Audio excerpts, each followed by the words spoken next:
Yahweh. Yahweh is a compassionate and gracious God, slow to anger and abounding in faithful love and truth, maintaining faithful love to 1,000 generations, forgiving iniquity, rebellion, and sin.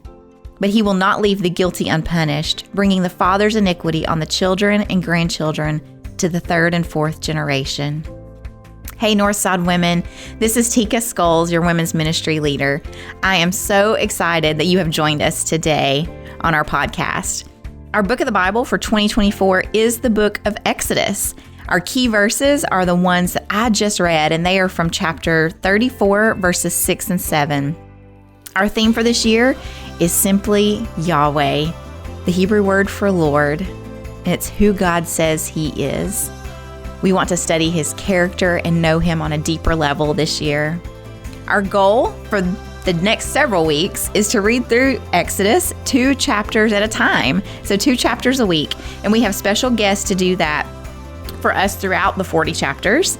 And these first 10 chapters are read by Rhonda Murphy. Thank you so much for joining us, for your listening and our reading of these chapters this week. Have a great one. Chapter 5. Later, Moses and Aaron went in and said to Pharaoh, "This is what the Lord, the God of Israel, says. Let my people go, so that they may hold a festival for me in the wilderness." But Pharaoh responded, "Who is the Lord that I should obey him by letting Israelites go? I don't know the Lord, and besides, I will not let Israel go." They answered, "The God of the Hebrews has met with us. Please let us go on a 3-day trip into the wilderness so that we may sacrifice to the Lord our God, or else he may strike us with plague or sword." The king of Egypt said to them, "Moses and Aaron, why are you causing the people to neglect their work? Get to your labor." Pharaoh also said, "Look, the people of the land are so numerous, and you would stop them from their labor?" That day, Pharaoh commanded the overseers of the people, as well as their foremen, "Don't continue to supply the people with straw for making bricks as before. They must go and gather straw for themselves, but require the same quota of bricks from them as they were making before. Do not reduce it, for they are slackers. That is why they are crying out, 'Let us go and sacrifice to our God.' Impose heavier work on the men. Then they will be occupied with it and not pay attention to deceptive words."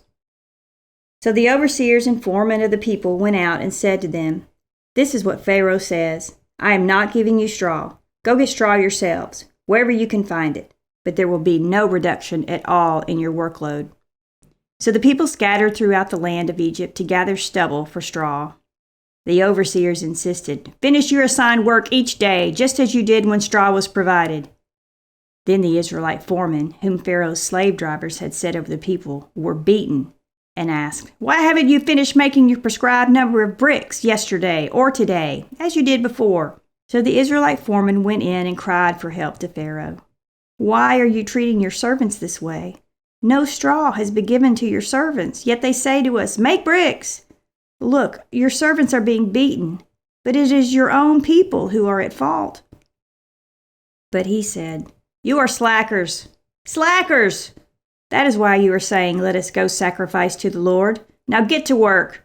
No straw will be given to you, but you must produce the same quantity of bricks." The Israelite foremen saw that they were in trouble when they were told, "You cannot reduce your daily quota of bricks." When they left Pharaoh, they confronted Moses and Aaron, who stood waiting to meet them. "May the Lord take note of you and judge," they said to them, "because you have made us reek to Pharaoh and his officials, putting a sword in their hand to kill us." So Moses went back to the Lord and asked, "Lord, why have you caused trouble for this people? And why did you ever send me? Ever since I went into Pharaoh to speak your name, he has caused trouble for this people, and you haven't rescued your people at all." Chapter 6. But the Lord replied to Moses, "Now you will see what I will do to Pharaoh. Because of a strong hand he will let them go, and because of a strong hand he will drive them from his land." Then God spoke to Moses, telling him, "I am the Lord. I appeared to Abraham, Isaac, and Jacob as God Almighty, but I was not known to them by my name, the Lord. I also established my covenant with them to give them the land of Canaan, the land they lived in as aliens. Furthermore, I have heard the groaning of the Israelites, whom the Egyptians are forcing to work as slaves, and I have remembered my covenant. Therefore, tell the Israelites, I am the Lord, and I will bring you out from the forced labor of the Egyptians and rescue you from slavery to them. I will redeem you with an outstretched arm and great acts of judgment. I will take you as my people, and I will be your God. You will know that I am the Lord your God, who brought you out from the forced labor of the Egyptians. I will bring you to the land that I swore to give to Abraham, Isaac, and Jacob, and I will give it to you as a possession. I am the Lord. Moses told this to the Israelites, but they did not listen to him because of their broken spirit and hard labor. Then the Lord spoke to Moses, Go and tell Pharaoh, king of Egypt, to let the Israelites go from his land. But Moses said in the Lord's presence, If the Israelites will not listen to me, then how will Pharaoh listen to me, since I am such a poor speaker? Then the Lord spoke to Moses and Aaron and gave them commands concerning both the Israelites and Pharaoh, king of Egypt, to bring the Israelites out of the land of Egypt. These are the heads of their fathers' families. The sons of Reuben, the firstborn of Israel, Hanok and Palu, Hezron and Carmi. These are the clans of Reuben. The sons of Simeon, Jemuel, Jamin, Ohad, Jachin, Zohar, and Shaul, the son of a Canaanite woman. These are the clans of Simeon. These are the names of the sons of Levi according to their family records: Gershon, Kohath, Merari. Levi lived 137 years. The sons of Gershon, Libni and Shimei, by their clans. The sons of Kohath, Amram, Izhar, Hebron, and Uzziel.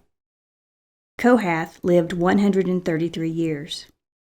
The sons of Merari, Mali and Mushi.